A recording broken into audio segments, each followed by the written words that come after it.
two, one, two, three.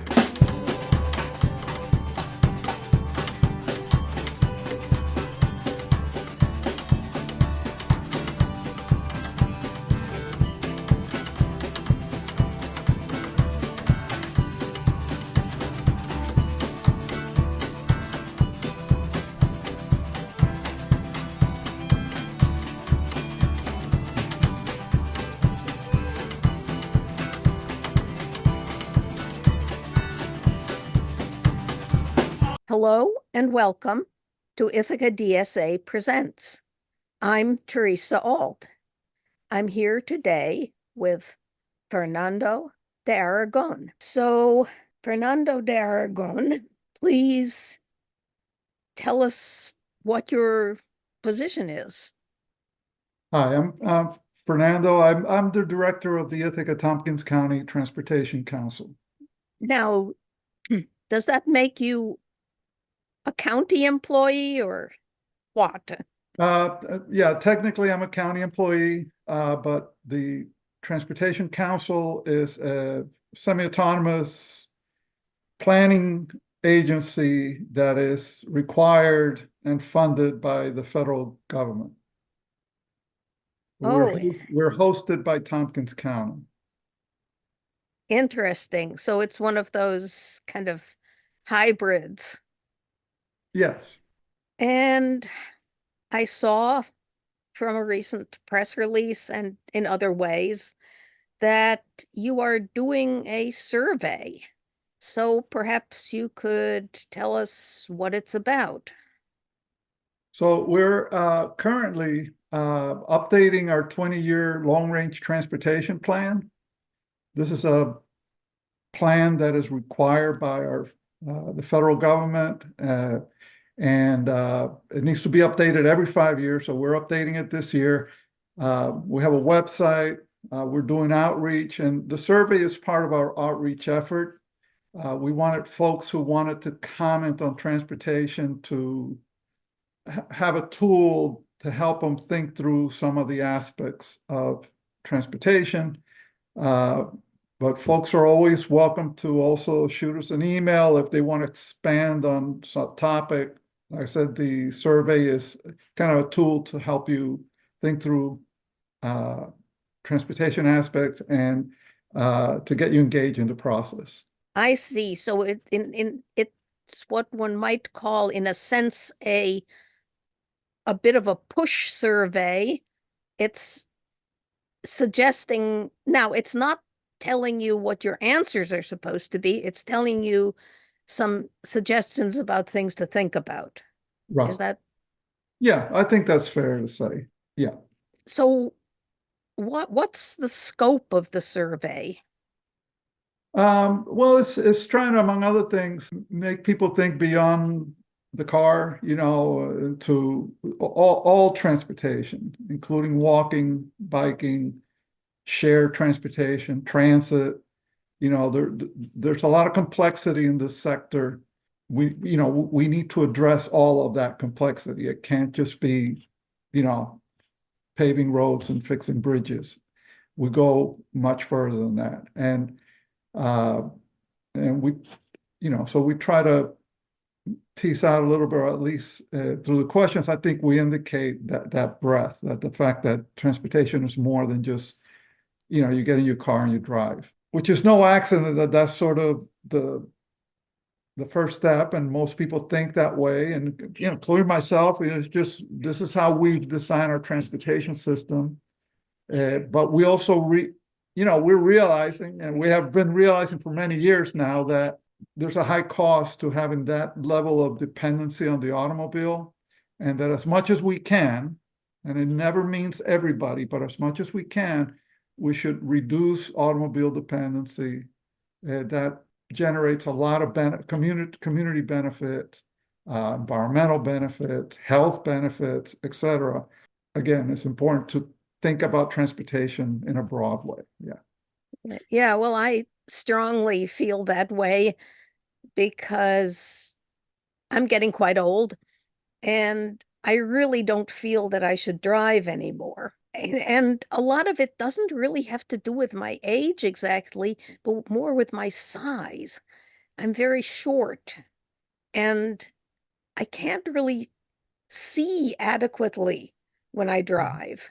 No, I get we call it graduating from driving. You know, as folks get older, you get to a point where, yeah, it's no longer safe. You know, it's important to account for that. It's important to give people options. You know, there's no clear solutions to these things because every single person has a different need of where they need to go, when they need to go, where they live. So if you live in a house in the country, it's a different dynamic than if you live in the middle of, I don't know what, it's at North End in Ithaca. You know, you have different options. So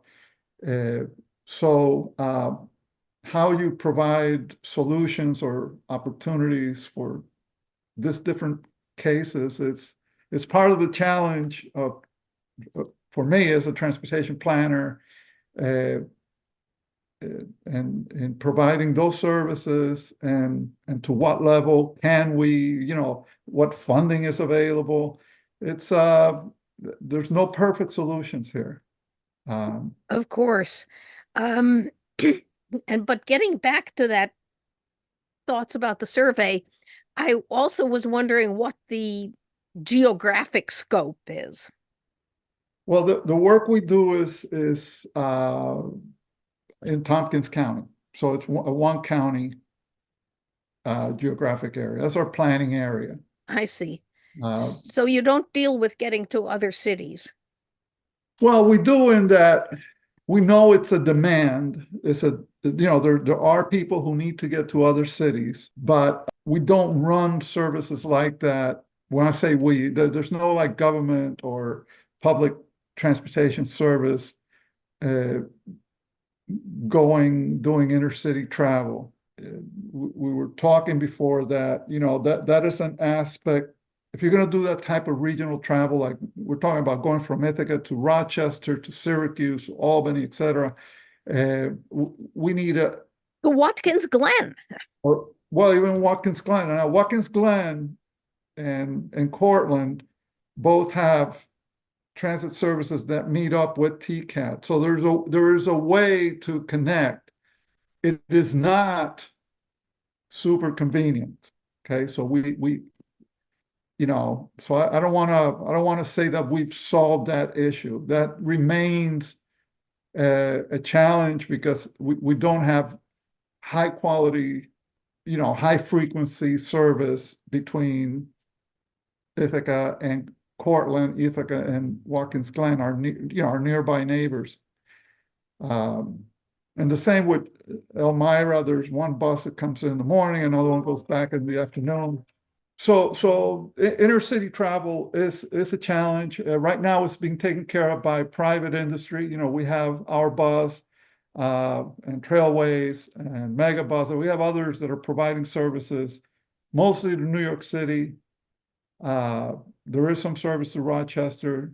There's very limited service to Syracuse. You know, the big problem with that is that private companies will go where there's business and profit and the opportunity to make some money, which limits access to secondary and tertiary destinations, unless you happen to be along the way, kind of like Binghamton. Binghamton has good service because it's on the route to New York City. So, you know, intercity travel, you know, it's a challenge that goes beyond my agency. This really needs to be tackled at the state level or at the national level if you start talking about rail and such, which I know people are interested. Every time we do the long range plan, every 5 years we have to update it. We get multiple comments. We've already have heard this go around about people wanting train service to Ithaca, to destinations, primarily New York City. And I get it. I would love it too. It's just out of our hands. That's a scale of service that needs to happen again at the state and the federal level to have the resources needed. Now, I can tell you that there's people looking into it, and I can tell you there's some concepts out there that will get rail closer to Ithaca, not necessarily to Ithaca. But I couldn't give you a timeline on those projects. Right. And I've often thought that, you know, if rail, say, probably Binghamton is the likeliest place, I guess, maybe not. But then if there could be dedicated buses from here to the station, perhaps with an arrangement with Amtrak, and I think Amtrak does coordinate with buses in places, so that if the bus is 5 minutes late, the train will wait for it. Right. And if the train is late, the bus will wait for it. Right. I get you. And yes, I think that is a very realistic concept once you have the service in place. The hard part is getting the service in place. Yeah, providing those last mile connections. Yeah, there's a different ways of doing that. Okay, so, but I guess you're saying that in the survey, the official purpose of the survey is to find out what the needs within the county are, because that's Yeah, kind and to of hear, well, right, and to hear from folks about what they're thinking. I mean, it's really an outreach tool, and you know, that's how we hope to use it. Yeah. In preparing for this interview, I glanced at it, not very attentively, not very thoroughly. I took a quick look. I noticed that it was basically all multiple choice questions. And I think there was no space provided for writing anything out. Well, we're asking folks, among other things, we're trying to make it short and easy for the user and for us as the analyst or our end. But we do make it clear that folks are absolutely welcome to write to us. You know, if you want to send us an email with, you know, more information or to expound on topic or something, we will receive them and we will hear them. So the survey is by no means the only way or seeking to limit input into the plan. It's if anything, it's more of a hopefully more like we're hoping it serves more like a hook to get people so they come to a website, they have something they can do that makes them think about the transportation and then kind of maybe generate more ideas. Uh-huh. So the idea is not that you use the survey to write out new ideas or more detailed ideas, but that it inspires you to do a more formal, maybe a longer. Well, it's just helping people think through transportation issues, and hopefully we will look at what's there and we'll see what the results tell us. I mean, this is not, we are going to quantify the results and look at them. But like I said, I'm hoping the folks will, you know, folks will have the option also of writing to us if they want to address any other specific topics of interest to them. Yeah. Now, as I say, I looked at it rather quickly. I noted that for biking and walking, you really didn't give people a chance to talk about, to tick off health benefits as a motivation for using them. Was this on purpose? No,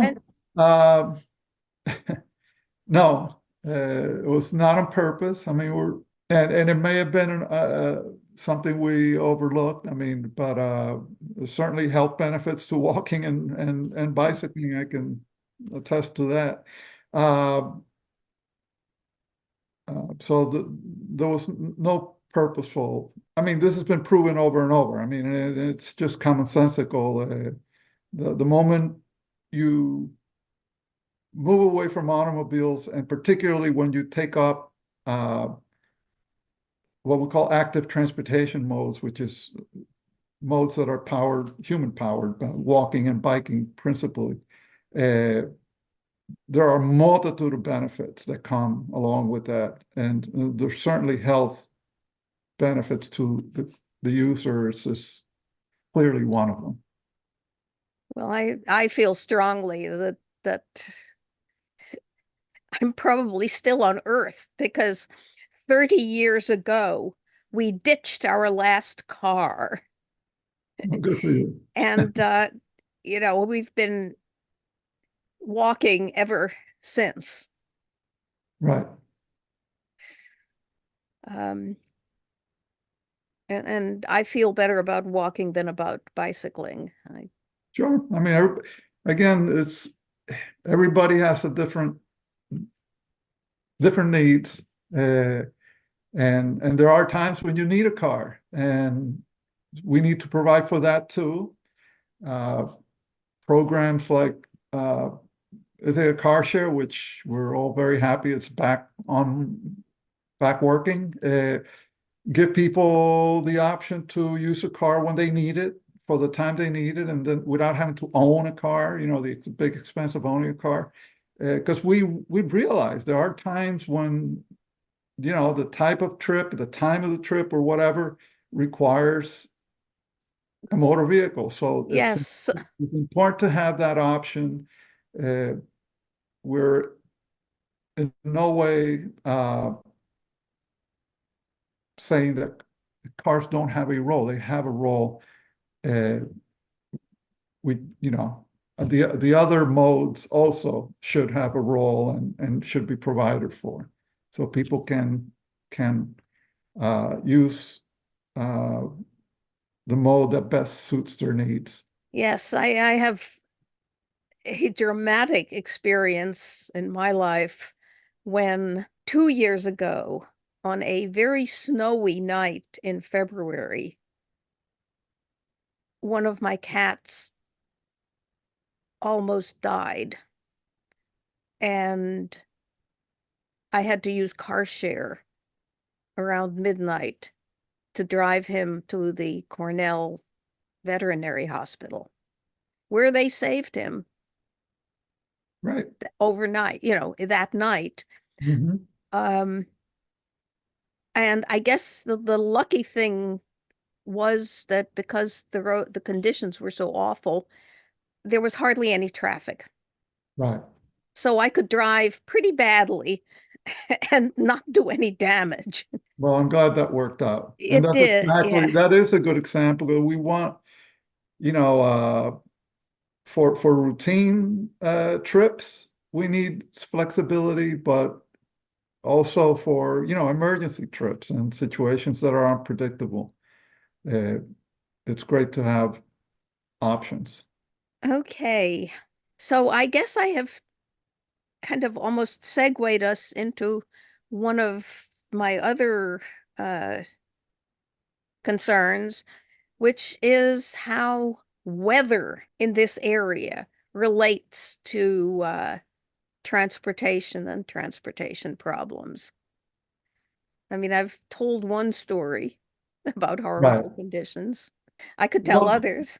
Well, when those happen, when we have the weather, well, I encourage everybody to stay home if you can, when you have like the big snow events. But it influences transportation in different ways.